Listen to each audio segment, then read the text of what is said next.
This is day 4 of the January 91 7-day retreat at Springwater.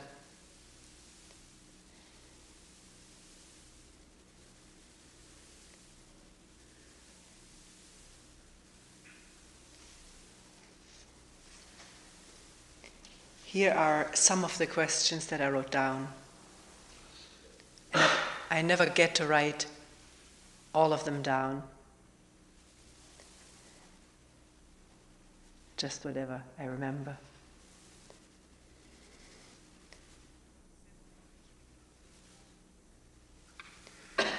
You mentioned in one of the talks that a comparison creates division.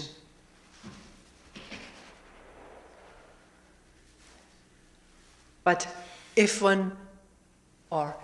we here right now put down all of our prejudgment of comparison and look at it, doesn't it have a place in our day-to-day living? Like in hiring a carpenter, one will compare and try to get the best one.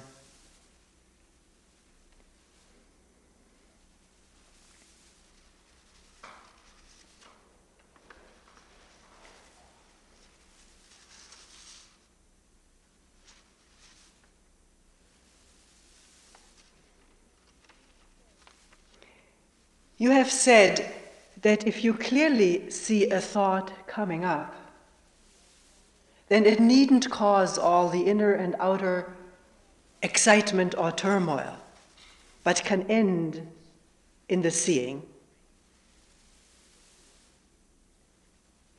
and not even start the turmoil. Do you mean by that a mechanism of repressing or denying thoughts?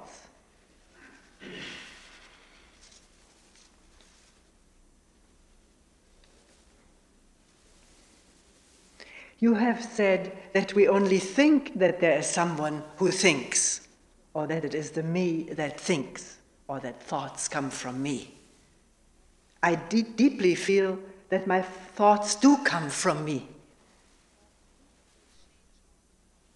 Can you say some more about that?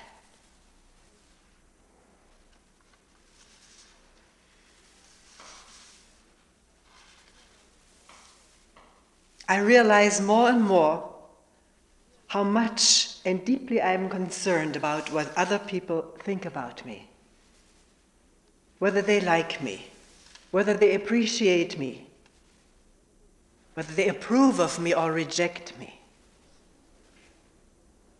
My fear of being rejected or not liked often overrides everything else that I may be interested in. And it keeps me in a state of anxiousness most of the time.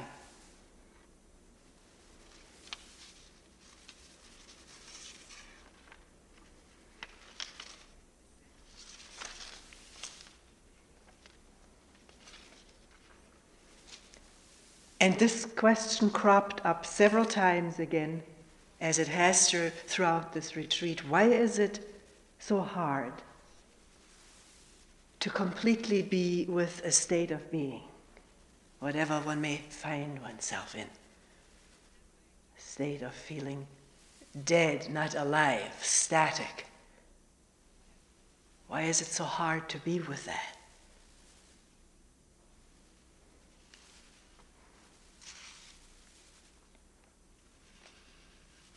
Here's someone who mentioned,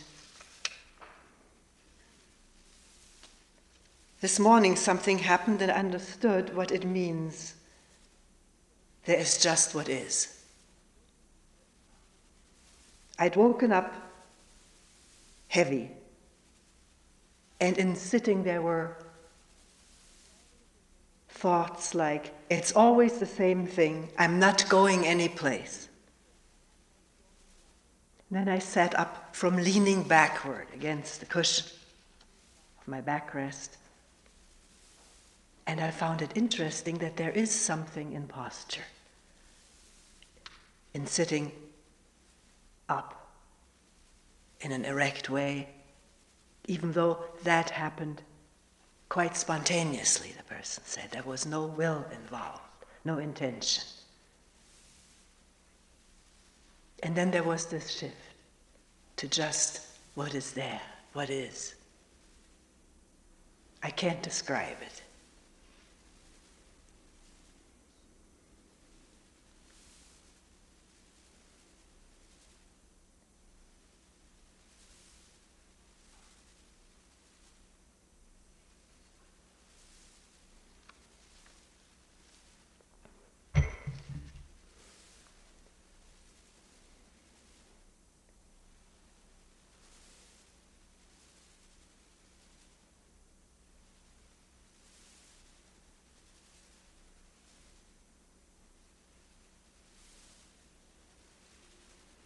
Shall we look at that again?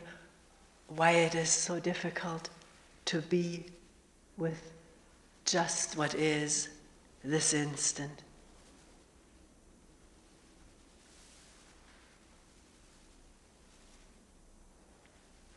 Whatever the feeling may be, a knot in the stomach, in the intestines, on the chest, or a headache, tension, anxiety, expectation.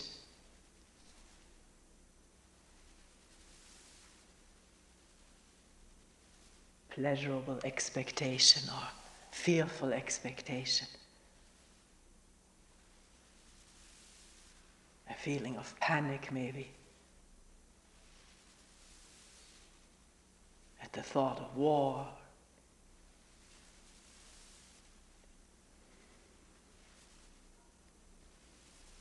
And the wind howling, that's what is too. The coldness reaching from the walls, the windows, or the warmth of the sun hitting a spot in the floor or part of the body. The breathing is also there right now. Can one listen to it, feel it? Sound of the radiator ticking very gently.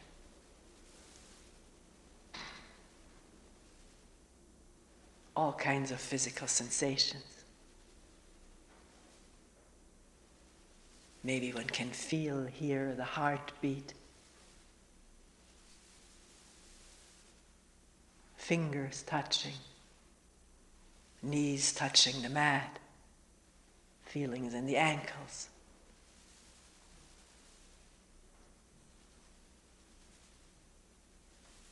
And maybe a feeling of deadness, staticness. May not be there now, it may be there. A feeling of pain. Here, so that we get together in communicating, all of these things are labeled and named. But feeling needs no naming. Listening needs no naming, as it's a habit. To name things which we've learned, but in listening and tick and wind, I'm still using words, but the words are not what is heard, what is felt, touched, seen.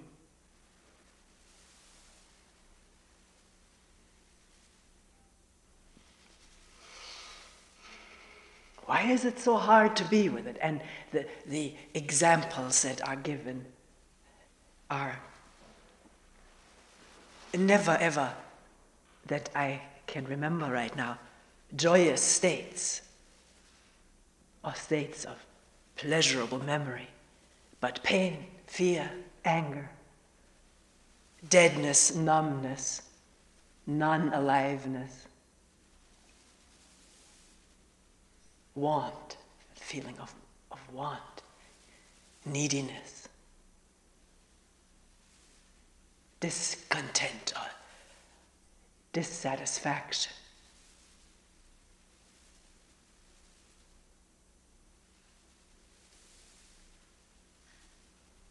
Why is it so hard? This question cropping up again and again, for that just to be as it is this instant. See, I already left words out like to be with it, or having that, or just for that to be as it is. Without running away, without distraction from it, or saying a prayer, or thinking of something pleasurable. Not that those things don't happen, thought does that on its own. It's like iron filings attracted to the magnet of pleasurable thoughts, or fearful thoughts. It works both ways. But we don't want to complicate it. Just stick with this question. Why is it so difficult to be with discomfort? Some word that covers the whole thing.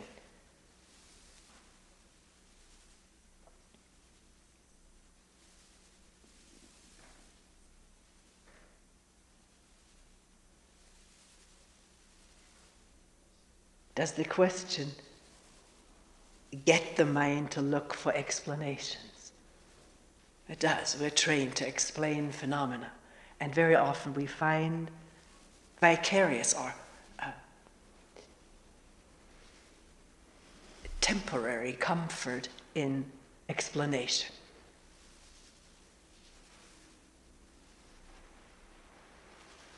So let's look for some explanations. And what occurs from a habit, too, of looking way back into our childhood, where this could all have started. For most of us, not all of us, for most of us, when we were in discomfort, crying, sooner or later something happened. Someone picked us up, fed us, diapered us, held us, talked to us.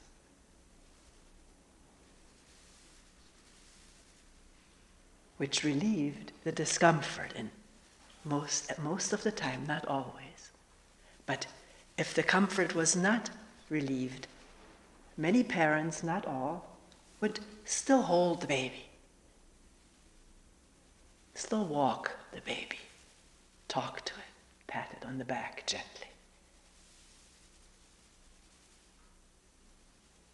So one learned that discomfort needs comforting, needs something done to it, needs alleviation. Of course, it probably is programmed into each cell to alleviate itself from discomfort. But then we actually learned that this is possible, that this happens. And later on, in opening the eyes more and looking into the face of the one who was coming to us when we were crying, or had fallen down and got a bloody knee, or screaming, there was concern in the eyes of the parent or the maid or the older brother and sister. Concern if we were sick. I remember the greatest concern and attention I ever got from my mother is when I was sick, in bed, and she was so tender, and she put her head on my forehead to feel whether it was hot. I loved that. It was worth almost being sick. And her concerned looks, I was of interest to her, of concern to her. And to others, got special food, which often I didn't like. Sometimes I did. But learning with that was that it was somehow not all right to be sick because it was of concern to the elders, to the people of importance. And I've painted the more gentle picture. Some parents get very upset. It's very upsetting to have a crying child, particularly when nothing one does seems to alleviate this crying. This really is, I think it's one of the hardest things to live with. A screaming child. One can still feel it when one hears it in a supermarket or in a restaurant, in a street. It wrenches something inside. And is that because one was that crying child oneself? And the concern, maybe the upset of the parent, sometimes the anger. I witnessed anger of parents at a crying brother. It was something that provoked anger after trying to do this or that, but then, how we are. We give a deadline of behavior, and then all hell breaks loose. If you don't behave, then comes the punishment.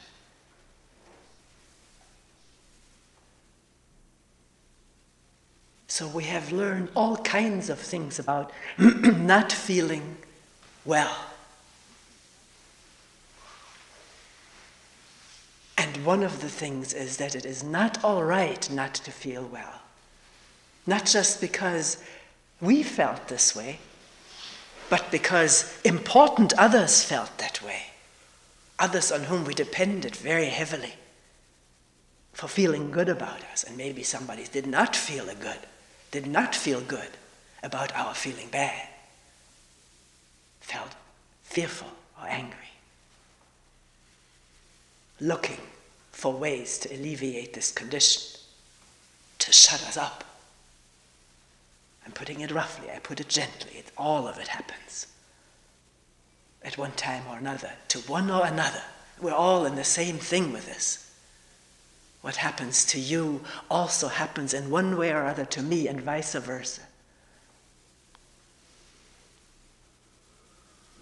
So is there this programmed thinking, maybe very concealed and deep, not very much on the surface and noticeable, that it's not all right to feel this way? Having fear, we were ridiculed, if not by our elders, then by our fellow children. I don't know whether this is the world over. There were words for us for being a fearful so-and-so. Kids can be very cruel. We don't need to look for explanations for that too, but we don't want to get afar. And we were often humiliated for crying, for feeling fearful, by elders and peers. Deeply hurt, being humiliated as a child, laughed at, called a name, and fingered. I don't know whether you do this too, rubbing one finger over the other, pointing at you, meaning there you are, you coward. And then a group of children feeling great cohesion and joining in that activity. The pleasure of cohesion.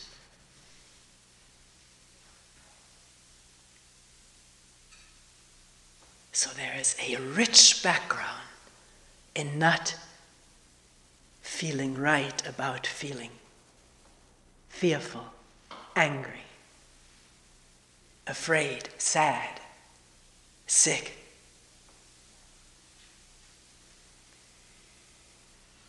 And these programs are operating at this moment of feeling this way. Is that why it is so difficult to be with it? Because all this ingrained attitude toward it, or rather against it.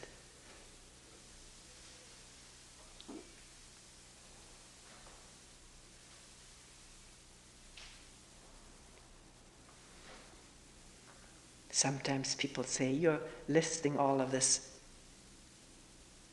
Doesn't help. Still feel this way. It's not said to offer a remedy. We're trying to shed light on what may be operating in a concealed way. And maybe at one point, not now, not tomorrow, but at one point suddenly something will be seen. A thought process about oneself. Which brings to mind right now that the person who talked this morning about the shift mentioned this too. That these thoughts running, it's always the same. I'm not getting any place. The shift was from being with the content of the thoughts to aware of the process of these thoughts, that these thoughts were going. That's a very significant shift if it happens in us. Because the content keeps us imprisoned. But awareness that these thoughts with such and such a content are operating and affecting a state of conflict or heaviness or discontent, that's a significant insight. And that insight has its own action. Maybe the freedom of relaxing into sitting up. A person mentioned, I didn't want to do that, it just happened. The energy of seeing something has its own action. Or it's straightening action. I don't just mean straightening of the back, but straightening what is crooked, distorted, in thinking and in the body. The emotions knotting up and so forth.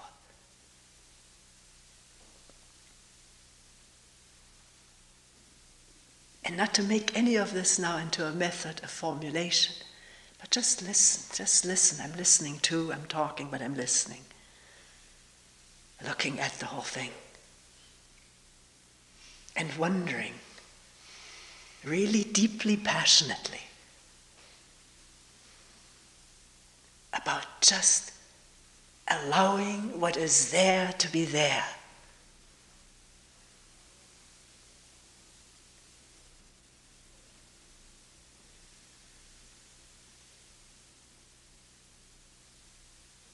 With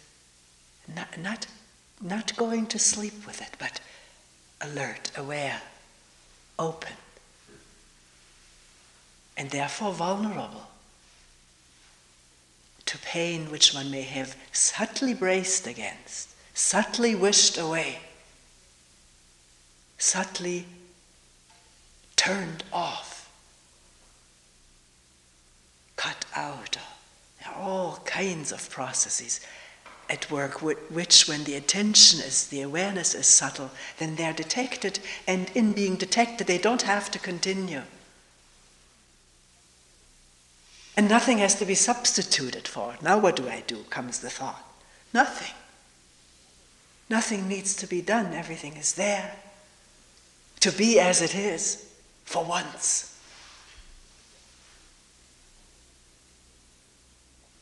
And vulnerably open to deeper lying thoughts and conflicts about the situation itself, or maybe conflicts.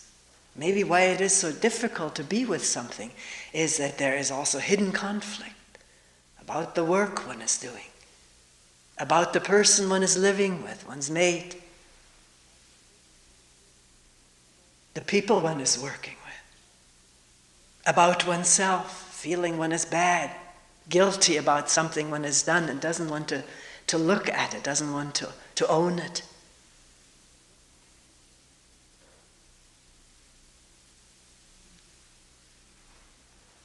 But when openness happens, then defenses against all of these conflicts lessen. And with that they may reveal themselves, and then can they be looked at as the howling wind and the discomfort in the guts and the sun streaming through the window, breathing in the midst of it all.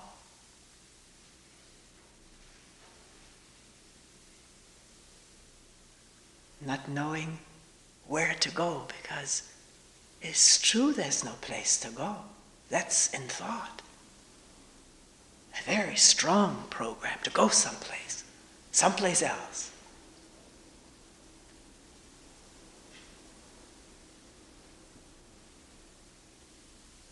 but as one makes plans, maybe mental plans, to go someplace else, this unopened, uninspected baggage goes with one.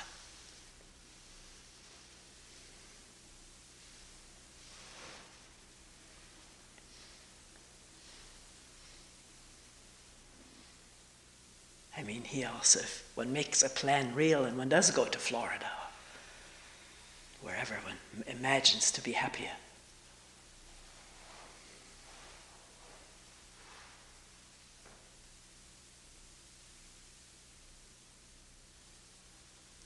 just the question alone, why is it so difficult? Fact, it's come up again and again.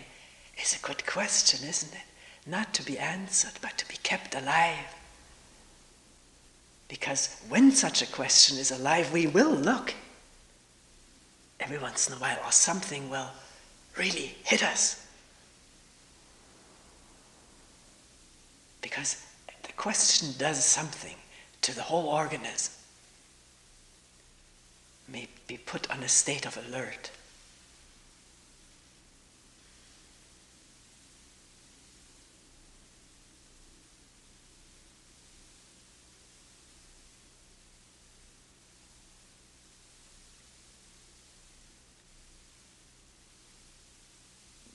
Quiet alert.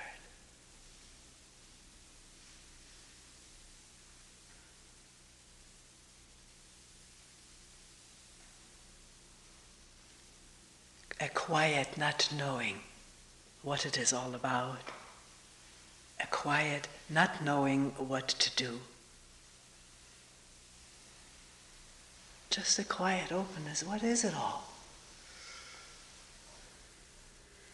That's the shift from knowing what it is.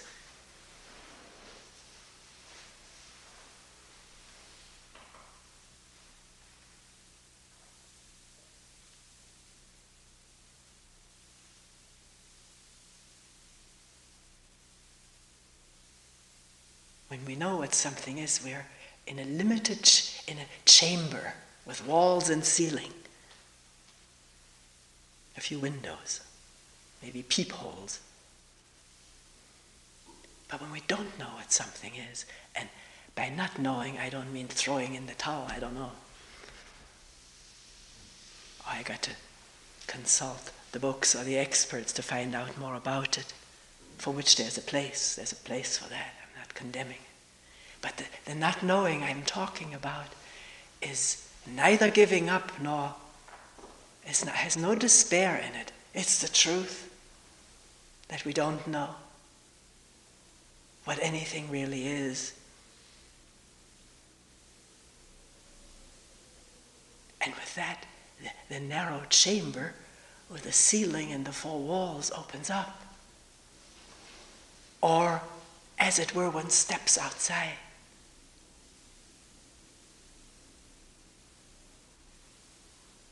To feel the cold wind, not just to hear it through the windows and walls.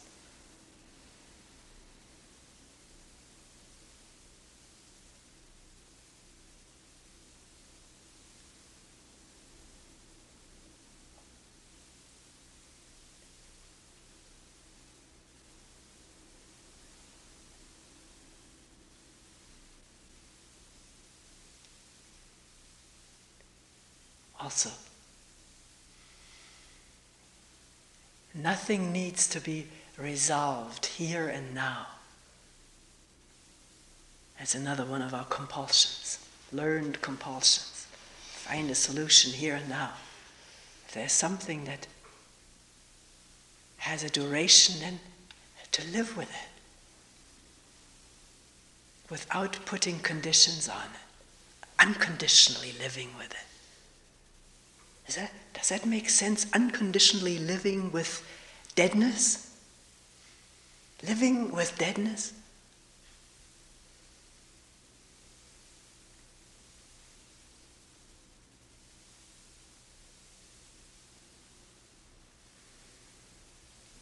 Meaning aware of it? Aware of all that we've talked about? With infinite patience. not knowing when it will end, whether it will end, which means more and more of the pressures falling off. The pressure to achieve, attain, succeed, be free, be good, be happy, be healthy. It's all pressures. Away from this.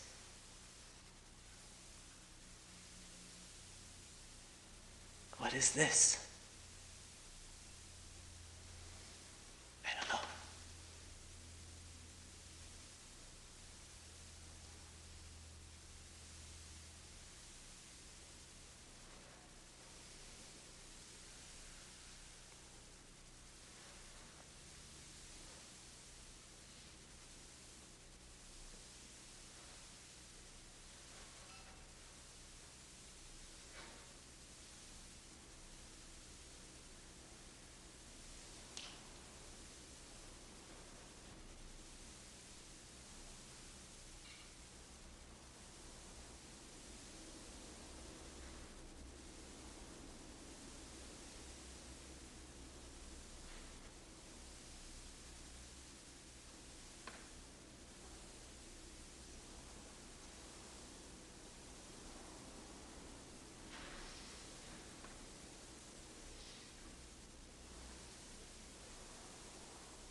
We will end here for today.